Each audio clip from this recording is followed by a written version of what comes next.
lovely people. How is everybody doing? It is a glorious day in the UK. Sun is shining, and it's almost 8 o'clock in the morning.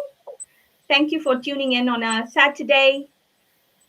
Do let us know in the chat from where you're joining with us today, just to check whether the chat option works as well, and to know where you are all from.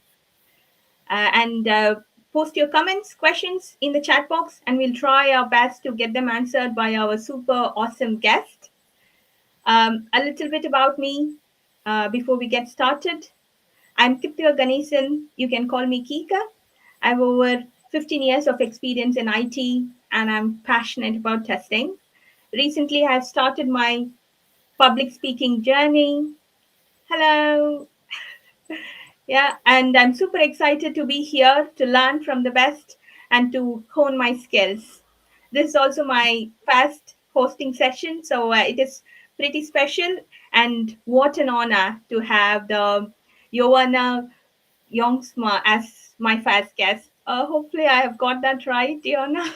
Perfect. And thank you for having me. It's a pleasure to be here and start my day with you. Oh, perfect. Good, good. Hello, hello. There are lots of hellos coming in the chat.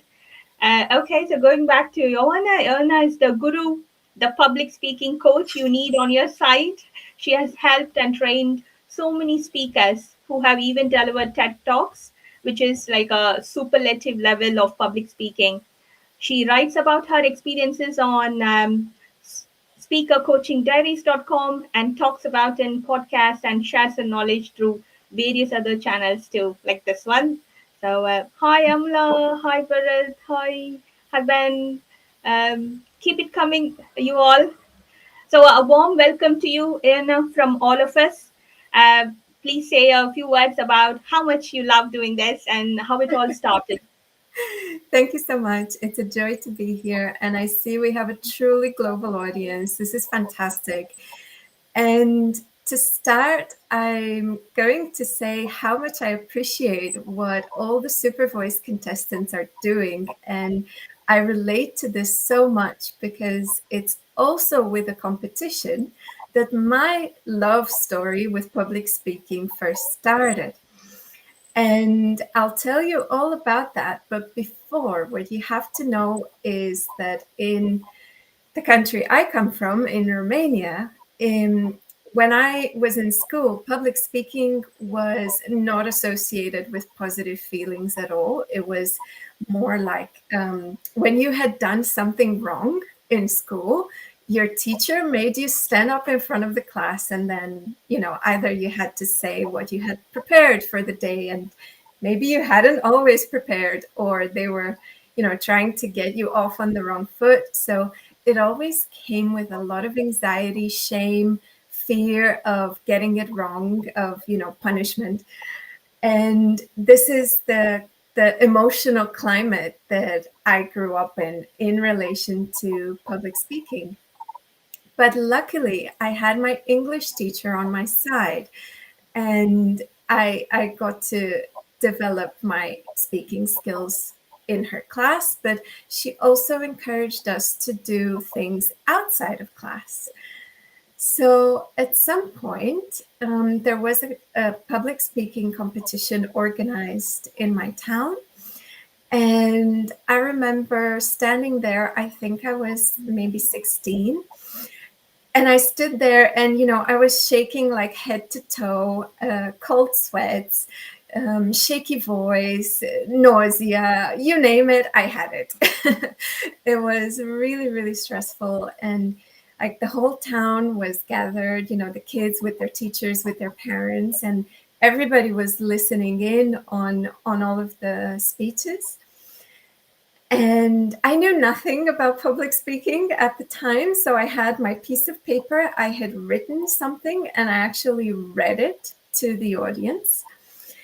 And I found that story that I read a while back on an old hard drive. I didn't think I still had it anymore, but I should make that into a blog post one day.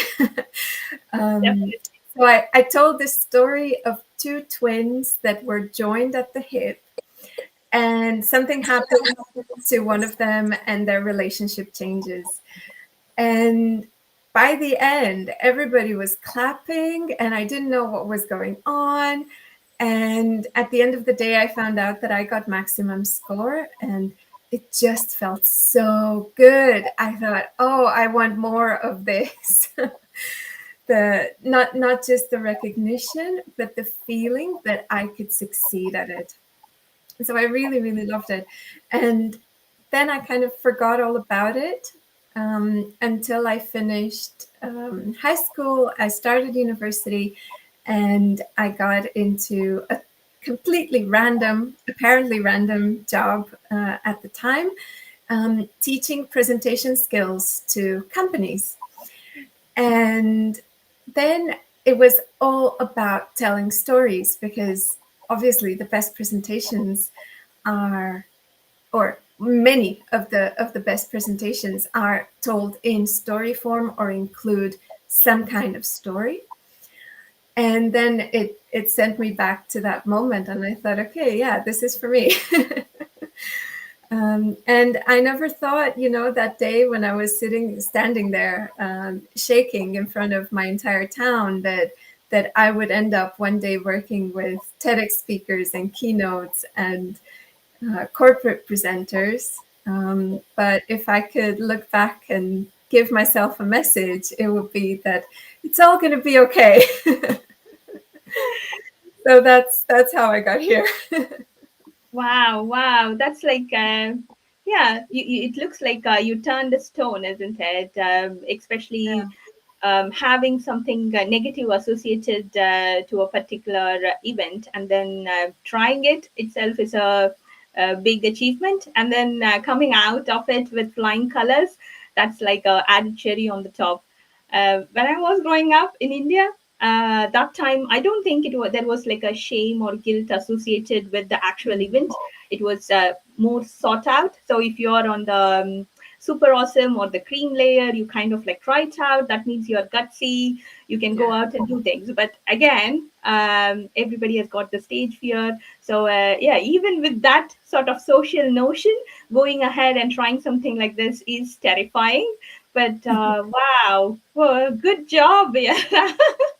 Thank you, um, thank you. I still get nervous, so I want to make this, it's a totally normal thing, even after doing tons of workshops and presentations and talks in front of people. I still get a little bit jittery. So even this morning, I did a little protocol that I have, and I'll share with you all today to calm the nerves a little bit and yeah, come and be fully present with you.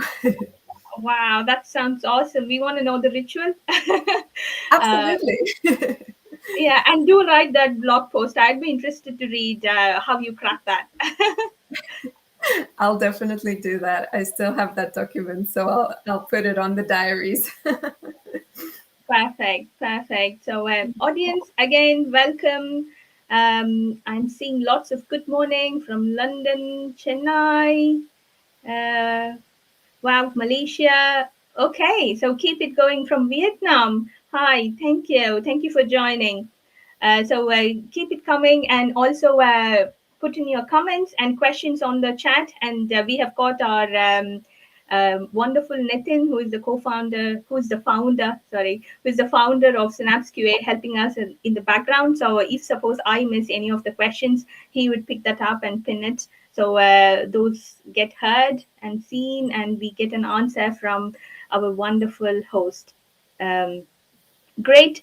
Okay, so we have got a few questions which has been submitted by our fellow community members. A little before this event, we have been like broadcasting that we'd be doing an event like this in all our social media handles, and we have got pre-submitted questions. We can start with one of that. And the most voted question was, why should anyone break the barriers and try public speaking? So, what would you say? Excellent question. I love it. And to this, I can say that every speaker I've worked with has felt that it's been a personal transformation. So, whether you're doing it to face your fear, or to get to know more about yourself, or to clarify perhaps a message that you want to share, it's always a process of sort of peeling away your layers of ideas and getting to a core essence that is in you and wants to come out in your story. So I encourage everybody to give it a try with, as many different types of audiences as possible, because that's what will help you get more and more clarity, more feedback, questions. Everything that you can get from an audience is always a good aid in getting you closer to that clear idea. Yeah, yeah, definitely. I can relate to that. And it also, on an emotional level, from how you described, it makes you stronger, isn't it? Because it's not only the connect, but also how you feel once you have accomplished that. So, yeah, totally, totally relate to that. Absolutely. Mm. Thank you.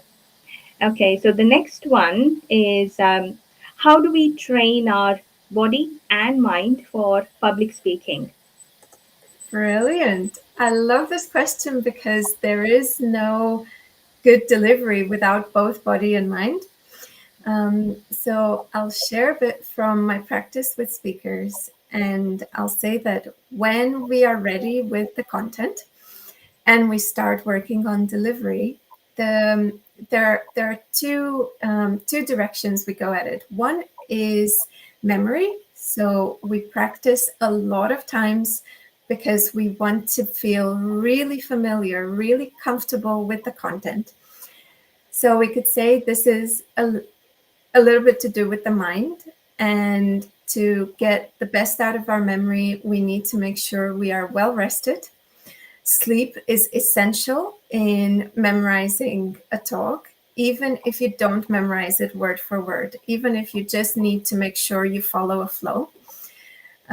So, sleep, breath work is one of my tools. I always use breath work in my work, and movement. So whenever you are ready to, for example, to come on and present something, it's important to make sure you've moved your body before that, because sometimes we can have a little tightness somewhere, either, in the chest. For me, for example, a symptom of nervousness is shaking in the fingers, in the hands. So I want to make sure that I move a little bit before I start presenting to release that tension, so that both body and mind can be connected and allow you to deliver the way that you want to deliver your message. This is, just scratching the surface a little bit, but I would say they definitely go together. Oh wow. Okay. Yeah, definitely. I think breath work, it kind of like talks to me. I talk a lot, talk fast as well, and especially when you're in front of people, then you get excited, and yeah, it's always hard. I thought breath work would be only when you're singing, because you need the notes and stuff. Didn't really relate it with public speaking, but as you said that, I'm like, oh wow, that's so true. I never thought about it in that manner. It's always It, breath and singing and whether you can hold the mm, note. But yeah, totally, totally. it can be as simple as practicing a 4-8 sequence, what I call 4-8. And it's a well known practice in the world of mindfulness, because when we lengthen our exhale, we send this calming signal to our nervous system. And I know that you had a talk going a little bit into the neuroscience of public speaking in the community a little while back. So I'm going to say, high five to Priscilla, was it, who was presenting? And And and say that, breath work is an essential tool to get the body and mind connected. And it's perhaps where they meet, because it's the one biological function that we can connect consciously, control consciously, sorry. So even this morning, before I came on, I did like a few minutes of 4-8. So just breathing in through the nose 4 seconds and out through the nose for 8 seconds. And this calms the nervous system. It makes me feel centered. It makes me feel present. And the tingling in my fingers goes away. Oh wow. Okay. Yeah, that's awesome, isn't it? Yes.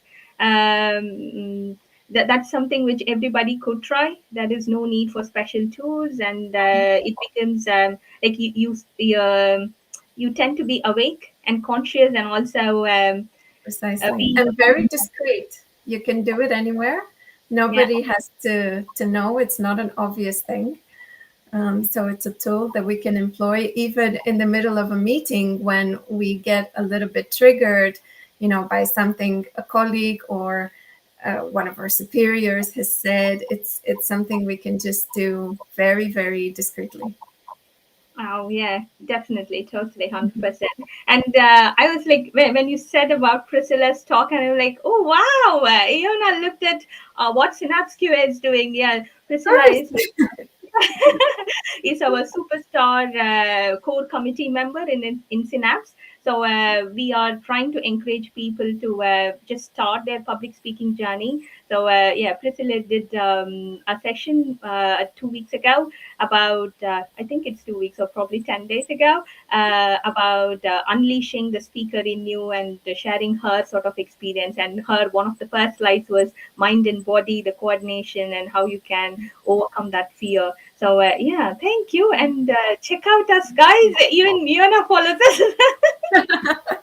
If I may add one quick idea to this body mind thing, is that when we deliver, it's really important to be congruent in terms of the words that are coming out of our mouth and what people can see. So, our face, our body language. An interesting exercise to do is to watch speakers on mute and test if they are congruent in terms of the emotions that they are transmitting through their body and through their words. And for example, when I watch pitches, I work with startups every now and then, and I'm watching their pitches. And because the stakes are high, it's sometimes it's make or break for their business. So stress can be really, really weighing down on them. And I can see in their face there is a lot of anxiety and tightness in the body. And that kind of undermines our credibility when, especially for business presentations. So it's really important to be connected to the body and to convey the same emotion as you are saying. Because if I say, "Oh, I'm so excited to be here today," you won't believe me. there's a mismatch. So make sure that you are aware of your body, of what happens inside the body. Body scan types of exercises are great for developing this awareness. So I encourage everybody to give it a try. Oh wow, that's a fantastic tip, Iona. Like I watch stuff on mute just because I don't want kids to wake up when I'm like watching TV late in the night. But next time I'll definitely watch for how they emote Mhm. and whether I can get that feel about what they are trying to say without the volume. But yeah, that's nice. I think yeah. Wow, we are going good. Learning a lot from this. Thank you for sharing as well. Let's So happy. moving on to the next one. Right. Okay. So we talked about this. Like you actually talked about this in your first intro. This is about, do we need a story for a talk? What is the importance of storytelling, and any tips to improve the storytelling aspect? So my answer to this is yes and no. And it might be my answer to a lot of questions today. Because it's true that stories are the oldest form of transmitting information since humanity developed. So it's so deeply wired in our nature, we automatically tune in when we hear somebody starting to tell a story. But there's a caveat to that. And I want to say, it's been a bit overused lately. So whenever somebody says, "Oh, now I'm going to tell you a story," it kind of breaks the magic. So don't announce it. Just just make it happen. And people will automatically kind of want to hear more. Um, and in saying that, there's also an example of a speaker that I follow, a neuroscientist, my second favorite neuroscientist, Andrew Huberman, who does the Huberman Lab podcast and has started to do more public speaking recently. And he, for me, is the utmost example of somebody who is an excellent communicator without using story. But what he does and what is essential with or without a story is that you are there for your audience. And the moment that the presentation is about serving your audience and not about yourself looking good, it becomes a lot better. And that also helps to guide us when we choose what stories we tell. Because I've been in a lot of conferences, for example, where people were just showing off, like, hey, look at my project, look at how great I was. And that's all fine and well, but what is in it for me? What am I learning from this? So when you choose what story you're telling, make sure that there's something there that your specific audience can relate to and can learn from. Okay, nicely put. Nicely put. It's not about us. Yeah, definitely. Not about us. No, it's all about today. It's all about the signups community watching. So Yeah, definitely. That's deep. So, whoever is trying out for their debut presentation or speaking in a conference, to remember this. Yes, yeah. Thank you. Okay, so the next one is being funny or having jokes in the talk. Is it advisable or effective? Because jokes may land or may not land, especially if you have a global audience. So how do we absolutely. deal with that? And any tips? Well, I'll say that humor is not my key competence. I don't particularly think of myself as a very funny person, except in conversation when I can bounce off someone else. Um, but the one kind of humor that always works is self irony, because it's not directed at anybody else, it's only directed at ourselves. And it's always safe to use that.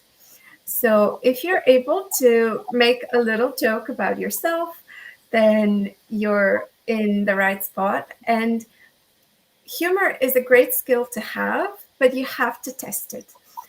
And I know, for example, from the stand-up world that comedians, write their material and they try it out over and over again to fine tune it and to see what works, what doesn't, where do people laugh, where do they clap, what do different people relate to. So if you're not sure, it's always a good idea to ask someone and ask as many different people as possible, different jobs, different cultures, and see how they feel about your material. It's the best way to test. Okay, yes, yeah. Be sensitive and test it. Get feedback. Good, good, good. Thank you so Testing, much. testing. Test it. Yes. We are all testers here. I'm sure, like many of the members and audience as well, they are all testers. So I'm So sure you they are should all. know how it works.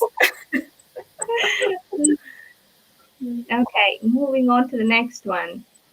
So, how to think on your feet and improvise your talk, like referring to previous speakers or someone who has said something earlier on. Mhm. Fantastic. I really love it when speakers do that at an event. So even if you've prepared, you have your flow, but you're still able to relate to what is happening before you.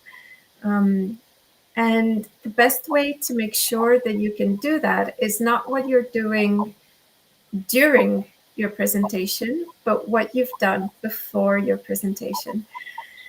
And here I'm talking about breath work again, and making sure that your body is in a state of social engagement. So, being able to engage with others requires that we feel safe in our bodies. And this means feeling also present, but especially that nothing is threatening us, that whatever is happening, we are able to handle that.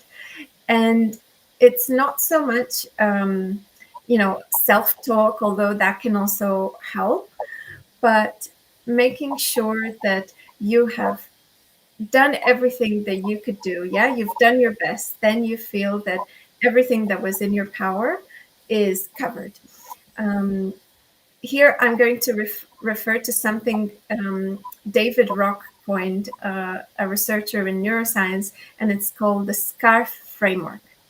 So, SCARF is an acronym for five universal buttons that we all respond to, and they determine whether we perceive a threat or not. So I'm not talking about real life and death threats because our nervous system cannot make the difference, right? Even social threats are perceived in the same way. So the first button is status. So if we feel that we have a certain authority or importance in the environment we're in, we're going to feel safe. The second one, C, is certainty. This is to do with our need to know what is going to happen. So if we are informed of the program, of who is speaking before us, after us, um, if we know what the room is like, how many people are going to be there. So collecting as much information as possible can help us feel certain of what is going on. So then we're going to feel safe. The third button is called autonomy. And this is to do with our need to control what is happening to us. So when we feel that we have power over our environment. So if we have tested the tech, the projector, the speaker, the microphone, if we have a backup plan for things potentially going wrong, if we have perhaps agreed with the organizer what order we are going to speak in and how they will introduce us, all of these things help us feel in control of the event. The fourth button is called relatedness. And this is a really important one for public speaking because it's to do with our need to feel familiar with the other people, with the environment. So again, going to the room we're going to be in, perhaps a day in advance, is going to make us feel safer. If it's online, test your stuff. I usually spend half a day testing on different devices, testing all the buttons, making sure, my microphone works, all of that. So get familiar. And of course, my favorite, practice your talk because you also want to be familiar with your own content. So this will again make us feel safe. And finally, F is for fairness. And this is to do with our need for just exchange between people. And, here we can ping back to the humor question because sometimes we can rub people the wrong way. But this one is about us. So we also need to be treated fairly as speakers. And sometimes we can get triggered when, I don't know, somebody runs over time and then suddenly instead of 10 minutes, there are only 5 minutes left for our presentation. And that can happen. And the best we can do here is to have a backup plan for that and make sure that, in this situation, we know what to do. And that will help us feel safe. So if you look this up, I'll send a link later. It's called David Rock's SCARF model of social threats and rewards. And you can use this to kind of do a bit of introspection and see, okay, what are my sensitive buttons? What triggers me? What makes me feel uneasy? and work on those so that you can enhance your feeling of safety in that situation. And the moment we feel safe, we are able to engage with the outside world in a flexible way, in a spontaneous way. And of course, 4848, I cannot emphasize this enough. Do your breath work before, while you wait, and it will help you tremendously. Great, great. All the things which you have said just now, they are like golden nuggets, and you have like broken it down. And thank you for introducing Scarf to us. I feel like on some level, it is more about gaining confidence, knowing yourself, and then um, feeling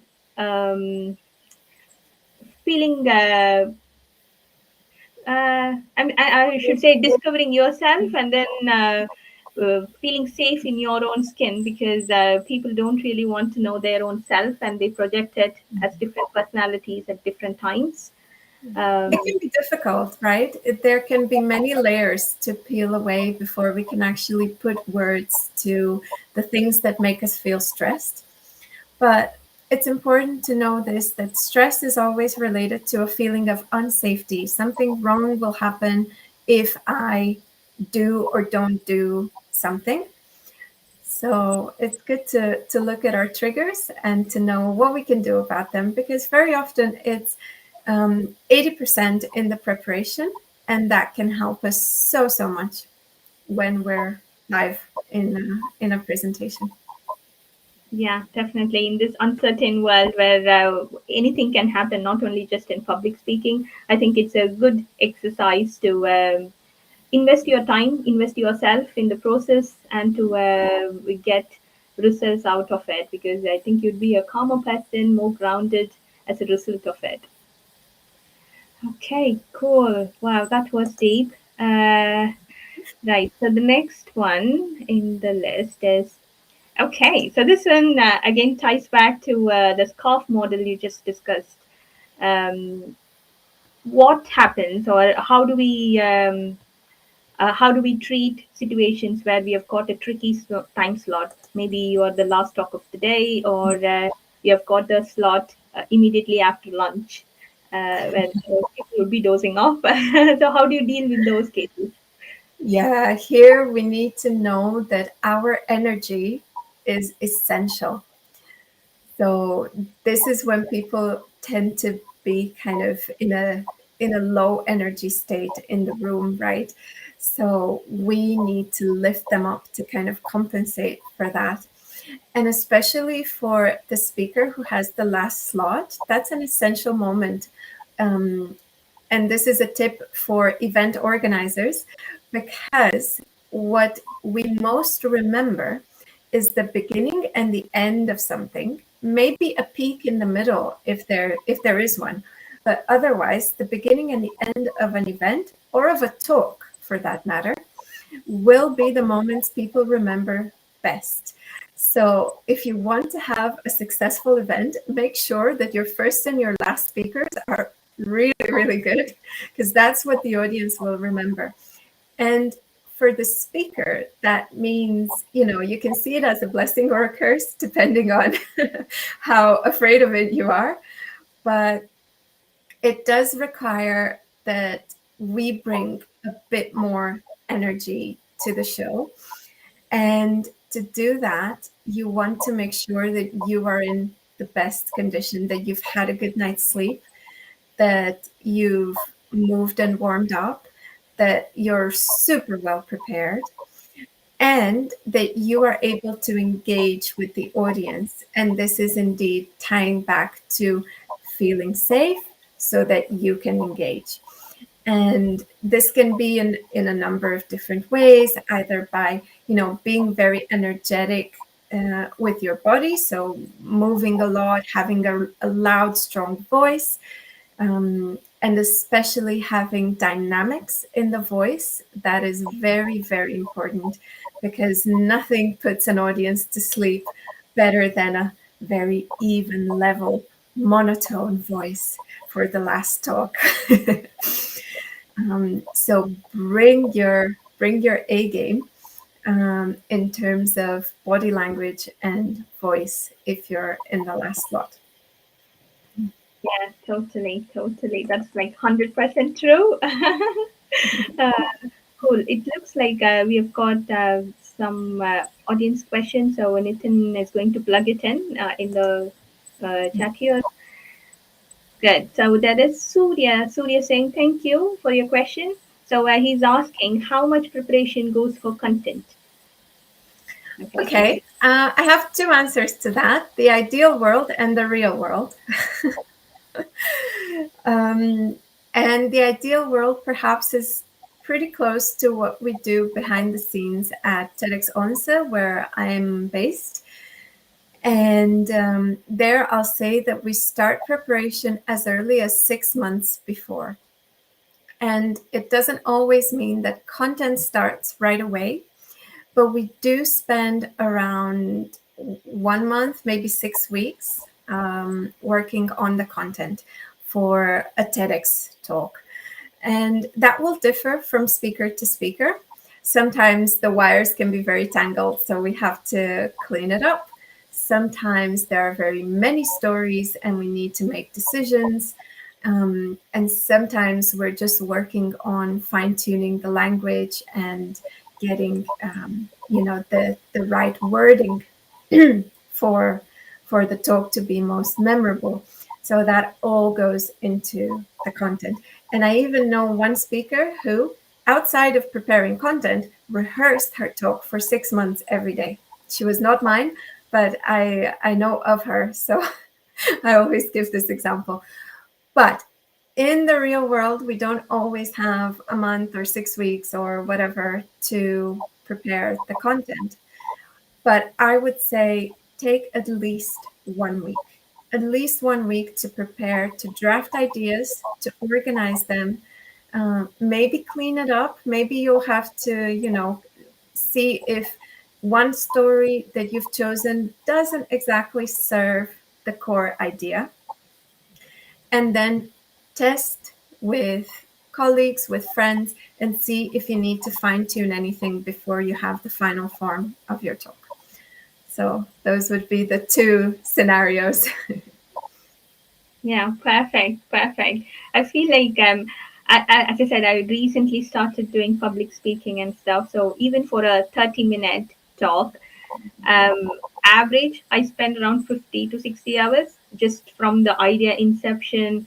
And there is it takes a big part of yourself, your creativity, and yeah. So definitely start early, and because we are saying that start early, it shouldn't put you off for not trying it. So as you know, eloquently put it, even when the first introduction and other questions, it is really rewarding, and you would discover yourself, and probably you will see yourself in a different light.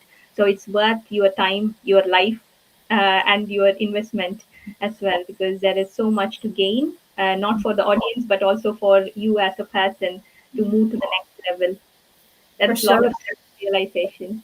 For sure. And if you feel that you don't have the time that feels right for you to prepare, don't do it.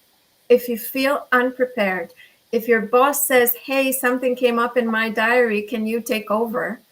Don't do it. It is not your story. You have not done the work. It will set you up for an experience you don't want to have. And speaking of fear of public speaking and feeling safe, it's so important that we get experiences with good results, because that is what will encourage us, fuel us to go for more and to do it again. If we do a presentation where we're not properly prepared, it's not going to go well. We're going to feel anxious throughout the entire time. And even if we don't get terrible feedback at the end, but we feel that it hasn't been exactly what we wanted, it will not be the kind of thing we can build on for the future, except as a lesson how not to do it. Yeah, yeah, definitely, definitely. Because Life as skill, a very important public speaking skill. Sure, sure. It's all like yeah, mind and body, and you talked about neuroscience as well, so it's all interlinked. But give it a go, right? And I think we have got one more question, which Nathan is going to. Thank you, Nathan. Okay, so there is okay. This is from anonymous. So the question is: writing is a hobby where we express our ideas and thoughts. If I want to expand this writing hobby into public speaking, what is one thing that would be a good reason for me to step into public speaking field? Well, I can't speak to so much to the reasons because I think everybody should find their own reason for doing it, their own why. But I can give a small tip about how to do it. And if writing is your thing, what you can do is record yourself speaking and then write everything down exactly as you hear it, and then fine tune that exactly on your own words, the way you would have spoken it. Because you don't want to write a speech that sounds written, you want to write a speech that sounds spoken. And you can only do that based on a recording of your own way of speaking. But if you enjoy writing, you'll be able to fine tune your own language in a way that you feel represents you. So that's a nice thing to try. Cool. Actually, I do that. I love writing, so I usually write it out. It takes a lot of time, I should say, especially when I'm like. There are apps that can help you with the transcription, even though they won't be perfectly accurate, but it's getting better and better. Yeah, it's kind of like my thought process, like fleshing out ideas and stuff like that. So I usually write it out, and then yeah, and then it becomes a talk. But even before, when I conceive an idea, so definitely do try it. Whatever says it works. I'm a proof of that. Oh my god, Love loving it. this session. We have one more from the audience, so Nitin, please go ahead, do the honors. Okay, this is again from Surya. Thank you, Surya. At early stage, how can we find our style variation that can work well? Hmm. Testing. Fantastic question because it shows that there is a search. So test things out. Watch speakers who you admire and try out their style. See if you can develop your own persona as a speaker. For example, what suits me really well is this nerdy persona where I go into the mechanism and science of things because that is where I feel safe. But for other people, it will be a more spontaneous or more stand-up kind of persona. But try it out and then see, where do you feel good, where do you feel that time disappears and you could just do that forever. Where do you get the best feedback, from friends or from colleagues?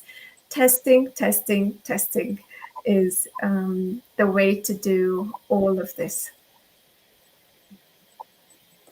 Cool, cool. I'm just like conscious of the time. I can't believe time is just flying. I wish I could talk to you forever, at least for a day. Yeah. Uh, you're just a bundle of knowledge, and yeah. So I think our audience is also rubbing off on all that enthusiasm and motivation which you are like giving Thank us you so much. virtually through the screen. So definitely, we are all feeling it. And I think we need to ask you some questions about TED because that's like the superlative level of speaking. And if you are a public speaker, you aspire to be a TED, to give a TED talk or be a TED speaker. So, how does someone who is starting out or like maybe they are quite okay and they feel confident to speak in front of a global audience and then they want to take it to the next level. So, Mhm. what sort of tips or like what sort of advice would you give someone who wants to be a TED speaker? I think the most important is to get as much clarity as you can on your idea worth spreading, as we call it at TED. So that one message that you want the entire world to know. And it can be, something new that people can learn, a new way of looking at the world, an experience. It's all about teaching and sharing experiences. So get clarity around that. You can work with a coach. You can work by yourself. There's a book called Talk Like TED. There are lots of tutorials on the TED channel. So there are so many resources that you can use, but involve the people around you as well, and get them to hear your idea and see what they're curious about, what they want to know more about, and what is maybe unclear to them. And when you have got it, then you can go about it in a number of different ways. You can apply for a TED Talk yourself. You can ask a friend to recommend you. That's also an option. And I know that organizers usually have this open application form, and they go through their applications all the time. And sometimes, they don't reply because there are so many. But when you're there, get the TED team to help you refine that idea even more. There's usually a curation and a speaker management team behind the scenes, and they will be able to guide you even more to make sure that your TED talk is really the best it can be. So involve them as well. Ask for help and ask for feedback as much as possible. Okay, so that is reassuring, and that's a similar format which we are following in Super Voice as well. So, our lovely audience, and for those of you who would see this after it's been like streamed and put on YouTube. So, for all of you, there are a set of mentors. We have our core committee for Synapse QA helping out. So, we would be giving you. Nitin is saying I have 10 more minutes. I don't want to end this. Yeah, me too, Nitin. Me too. I hear you. Yeah, so we are also following the same format. So, yeah, we are here to help you throughout the journey. And yeah, we have this awesome session with Yona as well. Okay, so we have 10 minutes. Let me ask you a couple of ones. Okay, let's take this one. Does my voice play a big role? Do I have to have a good voice? Yes. The short answer is yes. But the long answer looks at what is a good voice. And everybody has a voice that they can use to express, the idea in a clear way, in a confident way, and in a connected way. So these would be three: clear, confident, and connected. Three main qualities that our voice helps to convey. And what's important is to recognize what the best qualities of your voice are. So record yourself and play, just you can just use your phone. It doesn't have to be on video. Record yourself speaking, hear what you like about your voice, and do more of that. And I don't focus so much on points to improve, because I believe that if you do more and more and more of what is good and what is working, then at some point there's no more space for the other stuff. So just focus on what is working well for you, and make sure that there is variety in your voice, either through volume, so you can highlight the words that are important, either through stressing words, either through enunciating the words that are important. Um, you can sometimes use whispers to make sure that somebody pays close attention to what you're saying. So diversity in the voice is the number one quality to develop for me with my speakers. It's what I focus on. Pace again, so speaking fast in some sections and slower in other sections, which also involves pausing in strategic places, so before and or after the important ideas. So yeah, I'm super big fan of working with the voice. So and here I have to say a high to give a high five to my friend Ines Mura, who is a vocal coach, and we've been working together, and I'm learning so much from her. So if you want to follow an expert vocal coach, I can highly recommend Ines. And she's here on LinkedIn. I'll share her profile later. Perfect, perfect. That's like that's awesome. And I think I need to rerun this recording one more time and take notes properly because you're saying so many things, and I'm sure our audiences are also connecting with whatever you are saying because it's all very practical as well. Pace, and then yeah. So thank you. Let's see. Maybe I'll take two more questions, or maybe one question based on the time. Um, this one is do we need tools in order to deliver a good talk or like PowerPoint or something like that? Or can we just talk or any advice? If this is about slides, and I'm guessing tools means slides here, what I always tell my speakers is the presentation is you, not your PowerPoint. And this is, something that we've kind of gotten used to, that it doesn't look like you've prepared if you don't have your slides with you.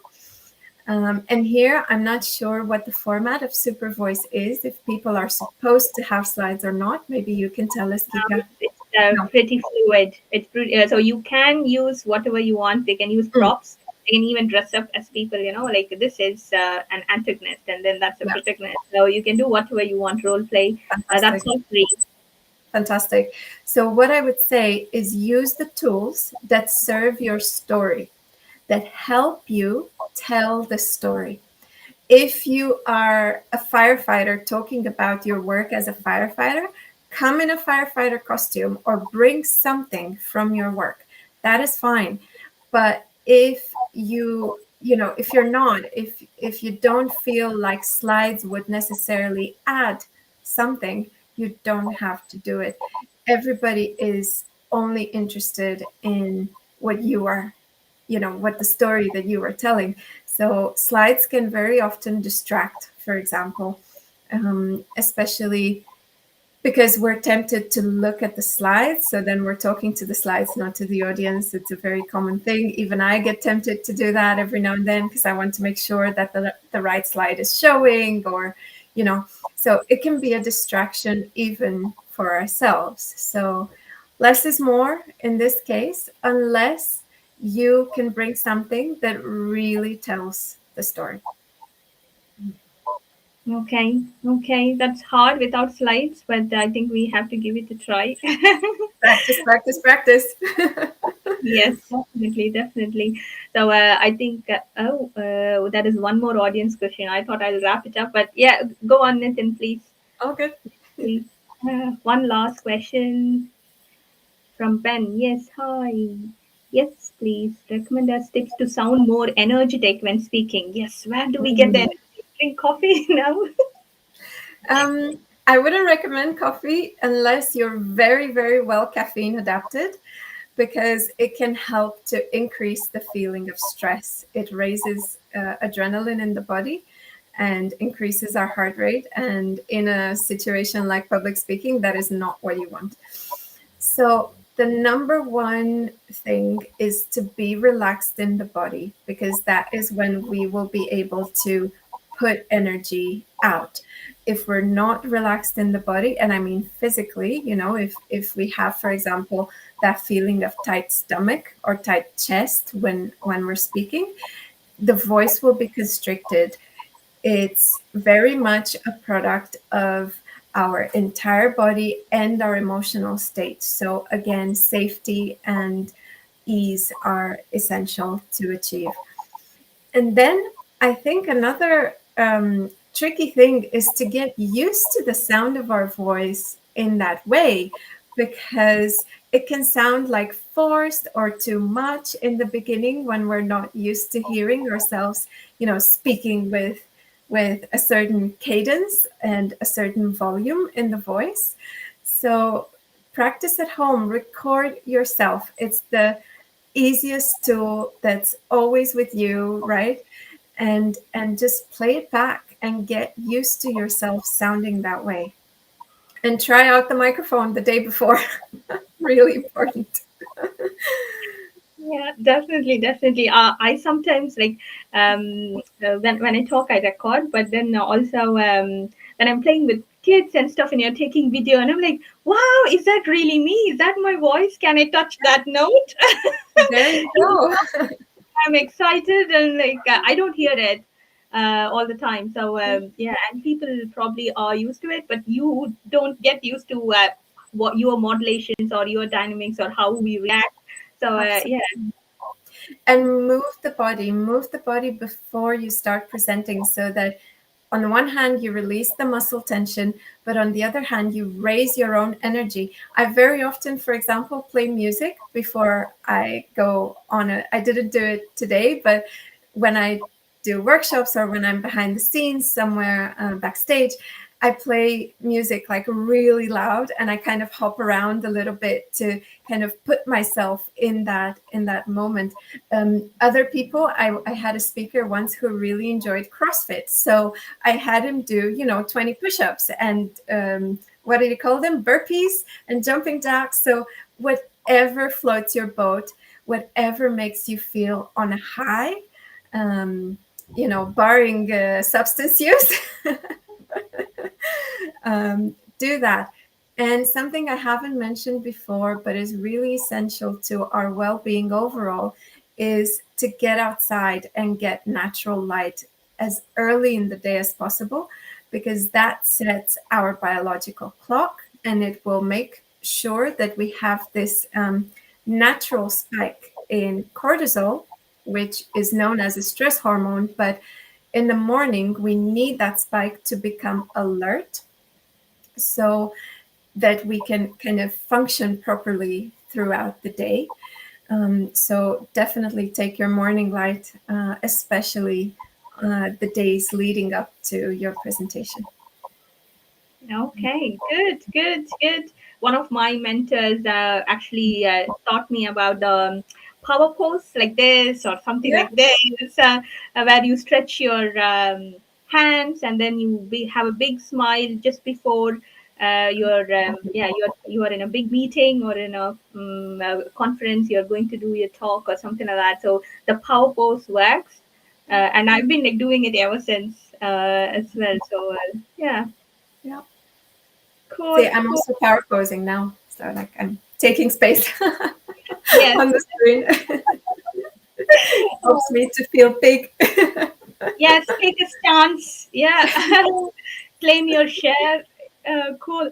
I don't want to end this, but we have come closer to the time, and we have answered all the audience questions which has come through. And if there are any further questions, can we reach out to you on LinkedIn or anything like that, Yona?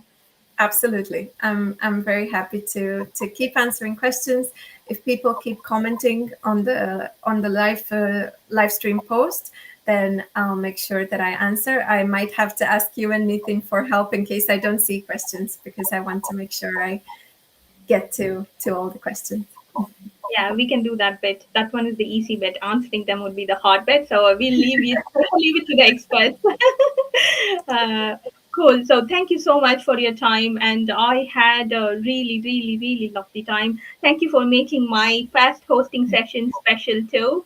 So for your honesty, for your candid responses, you are a superstar, Riona. and Thank you for having me. It's been a real pleasure. yeah, I'm sure our audience really enjoyed the session too. So you should be motivated now more than ever to start applying for the auditions and to kickstart your public speaking journey. So put all your learnings into creating videos for our auditions. And on that note, that is a good news. We are extending our submission dates. So you have 10 extra days. The end date is going to be 30th of June. So use all these learnings and make us proud. We are all waiting to hear from you, and there is help available in every step of the way as well.